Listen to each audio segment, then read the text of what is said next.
on est une société qui a 40 ans en France, d'accord.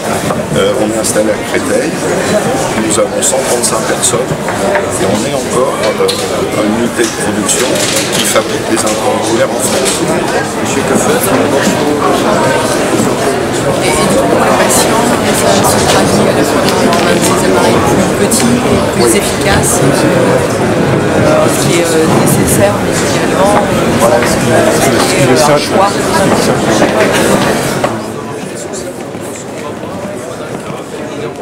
En fait, on a sorti une nouvelle plateforme Enix avec le temps qui revient sur plein de choses, qui généralise déjà une chose que les patients attendent simplement. Là, on a une généralisation des revues sur le produit, donc ça, c'est une très très bonne chose. 3 heures de télévision, 2 heures de téléphone.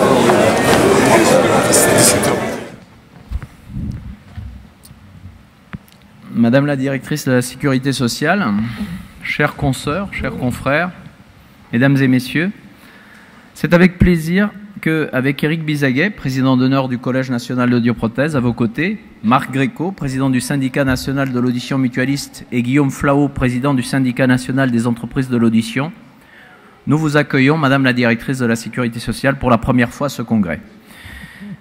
Vous avez bien voulu remplacer Madame la ministre des Affaires sociales et de la Santé retenue à d'autres obligations et nous vous en remercions très vivement. Comme vous le savez, la profession partage l'objectif d'une amélioration de l'accessibilité et s'est fortement engagée pour contribuer à la concrétisation de la promesse du Président de la République de réformer l'accès à l'audioprothèse en offrant aux Français une prise en charge améliorée d'ici 2022. Nous apprécions les gestes qui nous sont manifestés surtout à l'occasion de notre congrès annuel, dont la date se situe au cœur de négociations en cours.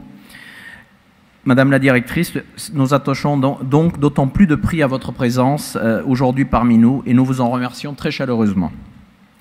Vous venez à l'instant de visiter l'exposition du congrès.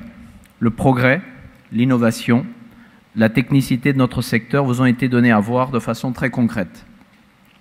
Oui, l'audioprothèse est un concentré de très haute technologie où le numérique permet de nouvelles prouesses. Mais cela n'est pas suffisant.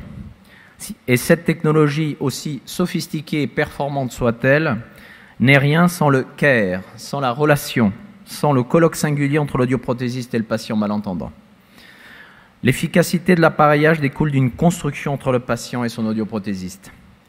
C'est ce que vient de documenter de façon probante l'étude des sociologues Pierre-André Juven de l'INSERM et Frédéric Pierru du CNRS, qui a été présentée hier dans le cadre de la première journée du Congrès. Elle nous rappelle que l'appareil auditif n'est pas autosuffisant. Il s'inscrit dans un réseau socio-technique. Il ne suffit pas d'équiper des personnes pour que le problème de l'audition soit traité et que les risques sanitaires et sociaux liés à la presbyacousie soient aussitôt résolus. Les audioprothésistes réalisent un travail de conviction sur l'intérêt du port de l'appareil et sur le fait de le porter le plus souvent possible, ce qui est permis par l'instauration d'une relation débordant la seule interaction marchande. Or, nous savons tous, et les études scientifiques le démontrent, que les appareils auditifs, s'ils sont utilisés à la carte, ne remplissent pas leur mission et n'atteignent pas leurs objectifs qui sont d'améliorer non seulement la vie des personnes malentendantes et celle de leur entourage, mais aussi d'agir dans la prévention de la perte d'autonomie.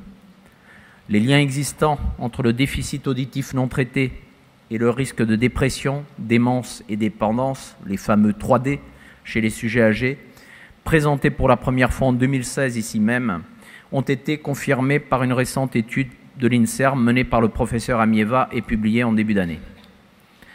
La question des troubles auditifs et de leur prise en charge est désormais invoquée lorsqu'il s'agit de construire des stratégies de prévention de la maladie d'Alzheimer et des pathologies apparentées. Le Haut Conseil de santé publique, dans son dernier rapport, y fait explicitement référence. La correction des troubles auditifs du sujet âgé est aujourd'hui l'un des seuls facteurs modifiables de démence à prendre en compte et qui puisse avoir un effet certain. Et celui-ci est loin d'être négligeable, à la fois pour les personnes et leur entourage, mais aussi pour les comptes sociaux, dont vous êtes une des gardiennes. Les personnes appareillées et utilisatrices de leur équipement consomment immédiatement moins de soins et de médicaments, immédiatement. Et surtout, elles conservent leur autonomie plus longtemps. Ce constat n'a pas été fait que chez nous en France. Il est également fait dans d'autres pays où des études similaires ont été menées, notamment aux États-Unis. Au-delà de la seule question de l'accès social aux soins, l'amélioration de l'accès à l'audioprothèse est en soi une dynamique très positive pour des milliers de Français non appareillés et qui rejaillira sur nos comptes publics. Attachons-nous une seconde aux chiffres. Laurence Hartmann, économiste de la santé au CNAM, avait chiffré à 23 milliards d'euros les coûts sociaux des troubles auditifs non corrigés, en raison notamment des arrêts de travail, de la surconsommation de soins et de produits de santé. Elle avait estimé que le rapport, elle nous l'a présenté ici même l'année dernière, entre le coût des soins en audioprothèse et les économies sur les dépenses de santé allait de 1 à 10. Pour chaque euro investi, 10 euros de dépenses seraient évités.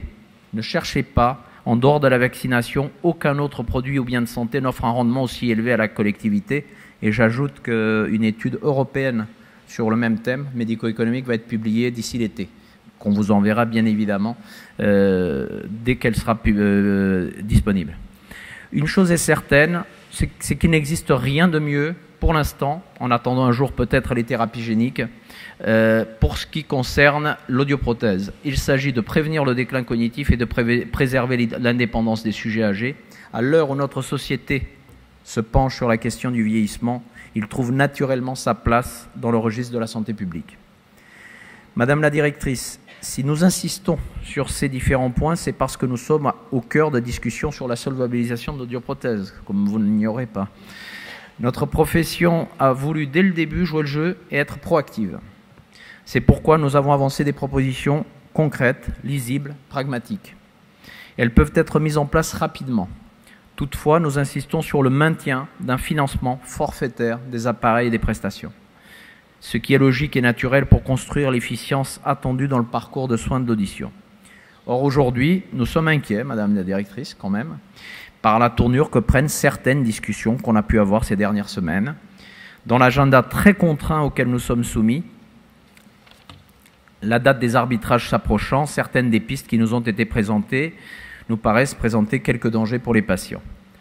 Nous ne comprendrions pas la suppression du financement forfaitaire au moment où le gouvernement travaille à la diversification des modes de tarification pour tarifer au parcours, comme le dit la ministre, et que l'assurance maladie s'apprête à expérimenter un financement à l'épisode de soins englobant ville et hôpital.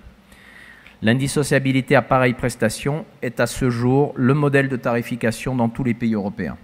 Si nous y renoncions, nous prendrions alors le risque de nous rapprocher du contre-exemple anglais, où près d'un appareil auditif sur 2 n'est pas utilisé, alors que la France présente la meilleure absorbance d'Europe grâce à la qualité de notre accompagnement dans le temps.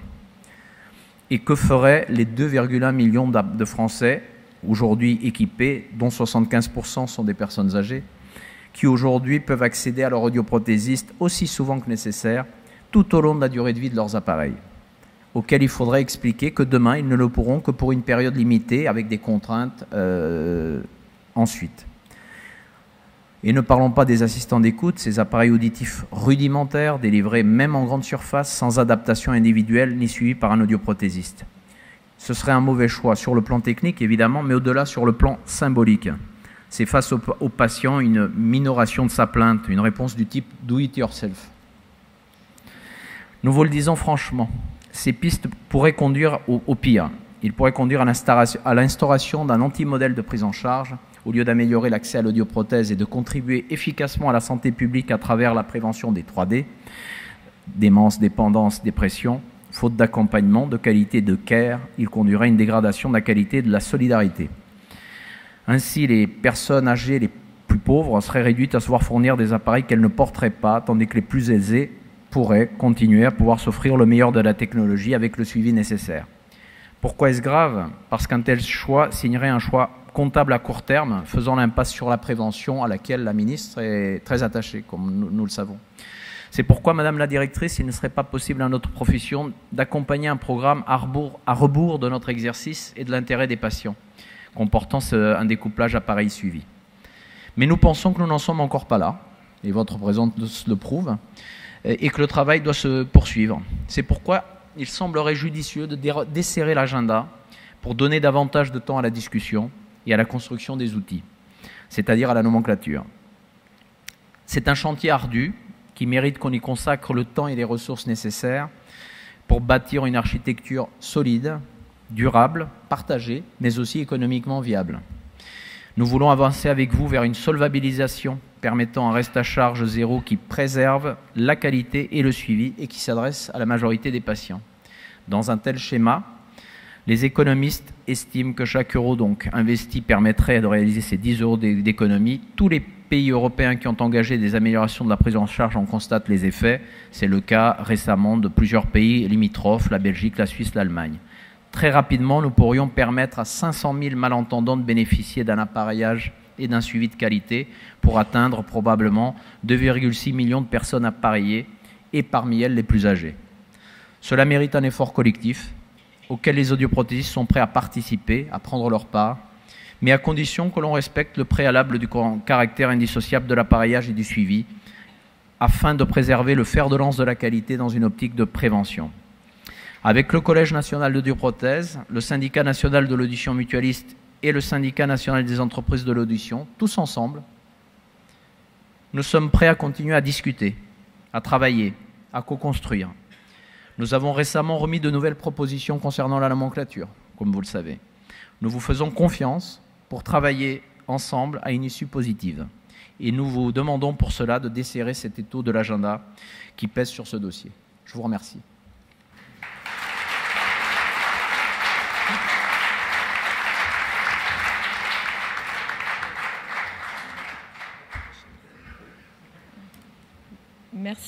Merci beaucoup, Monsieur le Président, cher Louis Godino. Merci beaucoup à tous de m'avoir invité à ce congrès.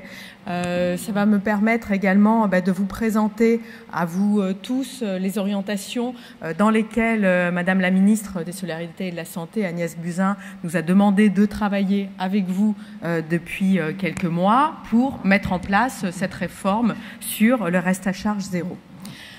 Vous l'avez rappelé, il s'agit d'une réforme d'ampleur pour votre profession, mais aussi pour les médecins, bien sûr, pour les financeurs, assurance maladie complémentaire et obligatoire, et puis surtout pour les assurés, dont l'accès aux soins est un des enjeux majeurs et au cœur de nos préoccupations partagées.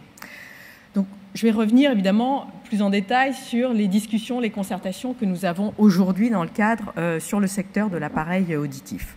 Avant, peut-être vous rappeler, effectivement, vous l'avez évoqué, le contexte global de cette réforme. Le président de la République s'est engagé à ce que d'ici la fin du quinquennat, tous les Français puissent avoir une offre à reste à charge nulle en matière d'optique, d'appareils auditifs et de prothèses dentaires.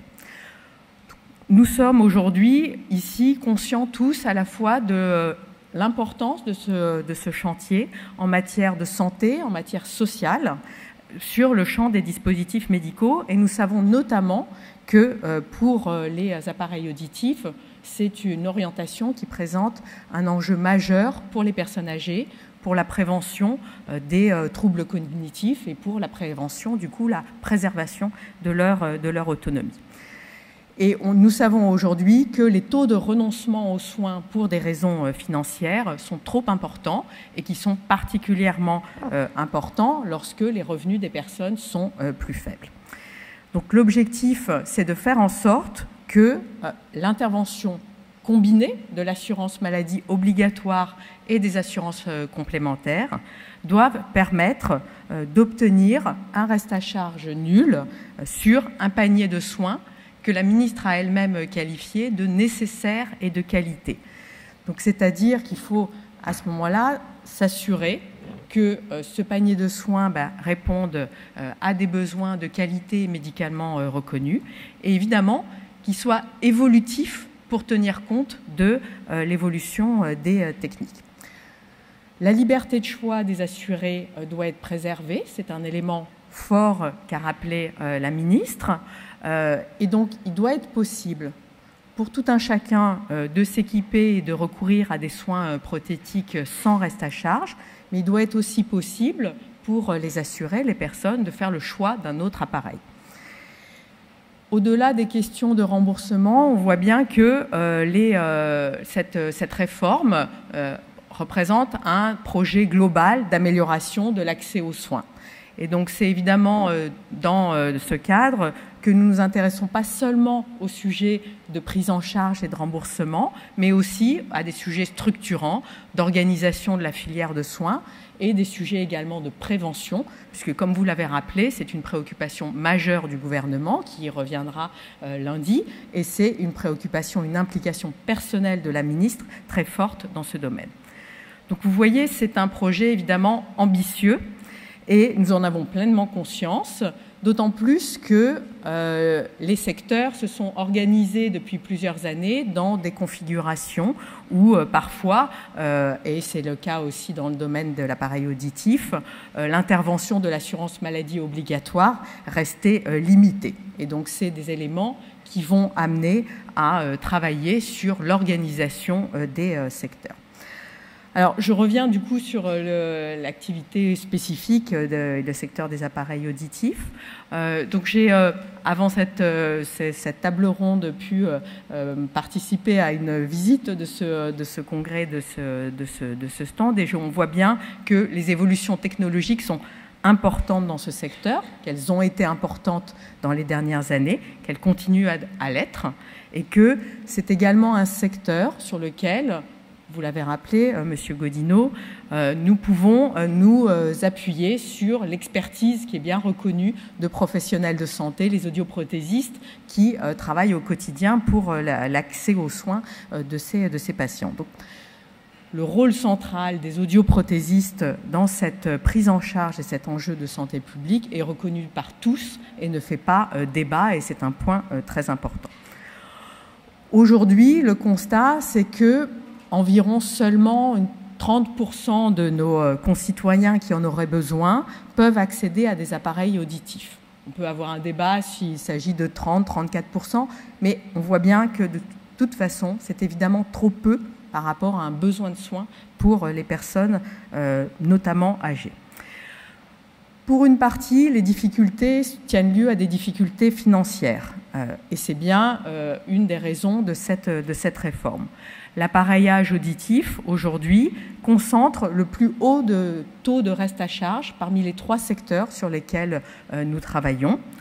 En moyenne, lorsque une personne, un patient, s'équipe pour corriger sa presbyacousie, ça représente un reste à charge de 780 € par oreille. Et c'est plus de 50% des dépenses, ce qui explique une part importante, certainement, du renoncement aux soins, et c'est l'un des objets majeurs de la réforme de corriger cette situation. Alors comment ? C'est l'objet des discussions que nous avons entamées depuis le mois de décembre-janvier. Aujourd'hui, la prise en charge par l'assurance maladie obligatoire se fait sur la base d'un tarif de 200 €, et c'est certainement un peu faible, et nous allons travailler à améliorer cette prise en charge. La prise en charge par les assurances complémentaires peut varier grandement sans qu'il y ait la garantie d'une couverture intégrale sans reste à charge. Et donc, on sait que pour certains, il y a la possibilité de financement complémentaire alternatif, notamment dans le champ du handicap et de la perte d'autonomie, mais avec, en général, des démarches assez longues et qui ne concernent pas tous les assurés. On sait également que le prix des appareillages peut varier de manière importante selon les professionnels. Donc l'enjeu de notre travail va être de mettre en place un système de prise en charge qui soit suffisamment simple, lisible et qui permette un véritable accès aux soins prothétiques sans reste à charge. Et notre objectif, c'est de faire en sorte que le coût des appareils et des prestations ne soit plus un frein à l'accès aux soins de nos concitoyens. Nous pensons également qu'il y a d'autres barrières qui expliquent qu'il y a un trop fort renoncement aux soins dans ce domaine. Un des freins peut être le frein lié à la terminologie et peut-être le renoncement pour des raisons quasiment psychologiques à l'appareillage auditif. Et c'est vrai que cette terminologie de prothèse auditive a souvent une connotation assez négative qui peut participer à cette image pour les personnes. Et on voit bien que dans ce chantier, nous avons un enjeu de prise en charge, mais aussi un enjeu de faire évoluer les mentalités pour inciter les patients qui ont besoin de ces aides auditives, de cet appareil auditif, puisque c'est, je pense, appareil auditif, le terme que vous avez, qui est à votre préférence. On voit bien qu'on a un enjeu dans ce domaine-là, qui n'est pas un enjeu purement de communication, mais qui doit participer à l'accès aux soins. Deuxième frein également et autre enjeu, c'est le parcours de soins pour les patients. On voit bien aujourd'hui qu'on a des patients qui peuvent être un peu déboussolés sur le parcours qu'ils doivent suivre et le rôle de chaque professionnel. Donc l'un des buts de la réforme sera également de clarifier pour les patients le champ d'intervention de chaque professionnel, depuis la prescription, le rôle du médecin prescripteur et le rôle de l'audioprothésiste notamment. Autre enjeu également, et enfin, il me semble qu'il y en aura collectivement un enjeu en termes d'information auprès du grand public et auprès des patients. Et notamment, nous aurons un enjeu certainement pour favoriser le dépistage des troubles auditifs et la communication, et également un enjeu de communication d'information sur les nouvelles modalités de prise en charge pour que la réforme soit bien comprise de tous et que ça facilite aussi le recours à ces aides auditives, à ces appareils auditifs lorsque les patients en ont besoin. C'est tous ces enjeux que nous discutons depuis le lancement des travaux. Et je souhaite peut-être revenir, comme vous l'avez évoqué, sur la méthode que nous avons souhaité mettre en place à la demande de la ministre. Une méthode qui est fondée clairement sur l'échange et la pleine concertation. L'objectif, c'est qu'on ait pu mettre sur la table entre nous l'ensemble des pistes pour qu'on puisse avoir un dialogue utile et ainsi construire de manière concrète, adaptée, l'engagement présidentiel pour qu'on puisse le traduire dans les faits. Donc tous les acteurs ont été réunis depuis la fin du mois de décembre pour partager un certain nombre d'éléments de constat que vous avez rappelés. Constats qui sont le recours trop faible aujourd'hui à ces équipements, un reste à charge trop élevé et une nomenclature qui n'est clairement plus adaptée à l'évolution des techniques qui sont intervenues. La ministre, lorsqu'elle a lancé les travaux officiellement le 23 janvier dernier, a rappelé ces éléments de constat et nous a fixé l'objectif d'avancer sur un calendrier qui doit nous permettre d'aboutir à l'élaboration de propositions d'ici la fin du mois de mai. Donc nous avons commencé ces différents travaux et notamment nous avons commencé à avoir des discussions sur l'évolution de la nomenclature, puisque nous voyons bien que cette nomenclature qui date de plus d'une dizaine d'années n'a pas tenu compte de l'évolution des techniques, des technologies, et qu'il faut évidemment la faire évoluer. Donc nous avons partagé avec l'ensemble des acteurs une première proposition. Nous avons eu, pas plus tard qu'avant-hier, de nouvelles réunions pour recueillir les avis de chacun. D'ailleurs, je vous remercie d'avoir fait l'effort également de pouvoir synthétiser et de rassembler les remarques de chacun des acteurs, ce qui va permettre du coup à mes équipes de pouvoir travailler sur l'évolution de cette nomenclature en tenant compte des remarques de chacun et en proposant une nouvelle proposition et un nouvel avis de projet de nomenclature. Donc ce travail en amont que nous avons commencé de manière concrète, de manière dense, dans un dialogue constructif, va nous permettre de pouvoir publier un avis de projet de nomenclature. Nous allons prendre un petit peu plus de temps en publiant cet avis de projet de nomenclature plutôt début avril que fin mars. Et cette publication de l'avis de projet de nomenclature, en fait, signe le début des concertations dites officielles, c'est-à-dire qui va nous permettre de continuer à discuter et à avoir une concertation sur la nomenclature d'ici la fin du mois d'avril et du mois de mai, en même temps que nous allons commencer à travailler sur les différents scénarios de prise en charge financière.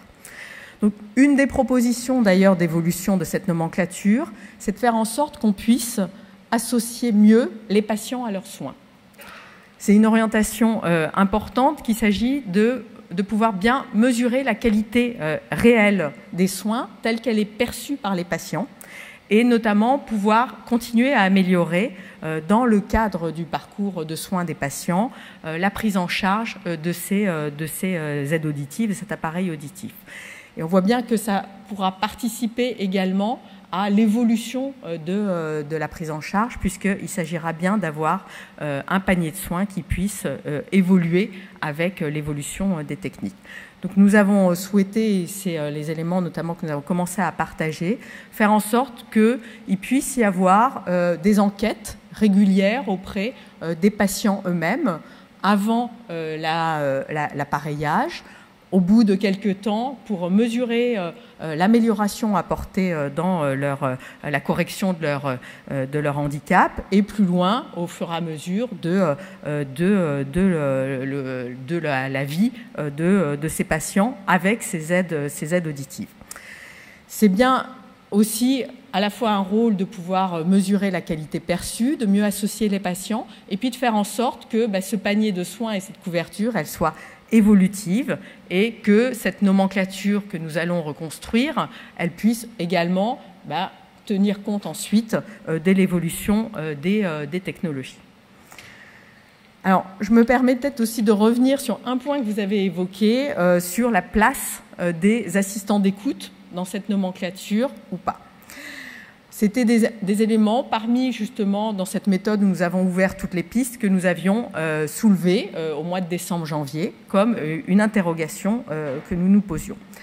Clairement, après avoir écouté l'ensemble des acteurs, en avoir discuté, nous estimons que les assistants d'écoute ne peuvent pas faire partie aujourd'hui du projet de nomenclature pour la raison essentielle qu'il n'y a pas eu d'amélioration du service attendu qui a été évalué par la CNEDIM, par la HAS. Donc à ce stade, dès lors qu'on n'a pas de service attendu qui a été évalué par la Haute Autorité de Santé, ça ne fait pas partie du projet de nomenclature. Ça n'empêche pas, à l'avenir, si les fabricants souhaitent déposer une demande à la Haute Autorité de Santé pour faire cette évaluation, qu'à ce moment-là, et si une évaluation du service médical attendu a été rendue, on puisse revoir et faire évoluer cette nomenclature, toujours dans cette logique que cette nomenclature devrait être évolutive. Après l'élaboration de cette nomenclature sur laquelle nous continuons à travailler d'ici le mois d'avril, nous allons également ouvrir les discussions sur les enjeux de prise en charge et des modalités de prise en charge. C'est évidemment un élément très important sur lequel vous êtes attentifs, vous l'avez évoqué, et c'est à ce moment-là notamment que nous souhaitons pouvoir discuter des modalités de valorisation des prestations de suivi. Et sur ce sujet, nous savons que les positions des acteurs sont diverses, qu'il va falloir du coup prendre le temps d'écouter les avantages, les inconvénients, les arguments de chacun, et que nous allons du coup pouvoir continuer à échanger avec l'ensemble des parties prenantes. Notre objectif, la ministre nous l'a fixé clairement, c'est de faire en sorte que nous puissions arriver à un accord d'ici le mois de mai. Nous avons entendu votre demande d'avoir des temps de négociation suffisamment longs et suffisamment de qualité. Je pense d'ailleurs que vous l'avez rappelé, les échanges que nous avons eus cette semaine ont permis de tenir compte de cette demande à la fois sur le fond, sur le temps donné à cette concertation. Et nous souhaitons du coup pouvoir à la fois dans un calendrier qui est rapproché, motivant, continuer à avoir des échanges de qualité approfondis et aller jusqu'au fond des différentes options. Ces échanges de qualité, ils doivent aussi permettre de dissiper les éventuels malentendus qui sont toujours inhérents à la mise en place d'un projet. Et nous voyons bien que, compte tenu des enjeux d'accès aux soins pour les patients, compte tenu aussi des fortes attentes qui s'exercent sur cet enjeu prioritaire en termes de réponse à des enjeux de santé et des enjeux de société, nous avons collectivement la nécessité de pouvoir avancer rapidement sur ce chantier. Et donc je vous remercie très sincèrement de votre implication sur cette réforme d'ampleur. Et je profite à la fin de cette intervention pour vous souhaiter également collectivement un très bon anniversaire pour ce 40e congrès des audioprothésistes, puisque j'ai compris que vous fêtiez aujourd'hui votre 40e anniversaire de ce congrès. Et je vous remercie beaucoup pour m'avoir invité au nom de la ministre des Solidarités et de la Santé.